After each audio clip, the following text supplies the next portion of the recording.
Arambagh super speciality hospital, দেখো লেখা আছে সুপার।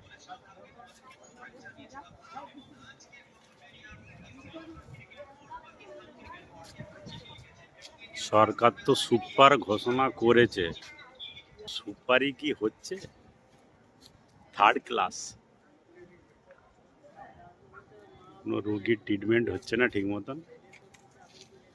যেরকম পুলিশের জন্য সিভিল ভর্তি করেছে, আর ডাক্তারের জন্য সেম। সিনিয়র ডাক্তার হাতে পুঁড়তে বললে পায়ে পুঁড়ে দিচ্ছে, আর তুমি এইচডিইউ বা আইসিইউ যদি দেখা করতে যাও, ডেলি 150 টাকা দিতে হবে ওখানে যে আয়ারা আছে তাদেরকে।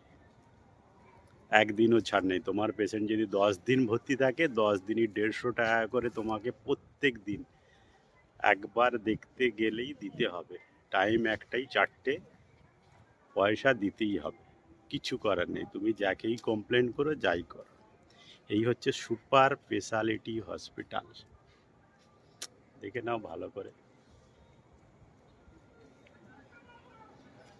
এটা কেন হচ্ছে, হওয়া উচিত তোমরা নিশ্চয়ই জানবে, কমেন্ট করে জানিও।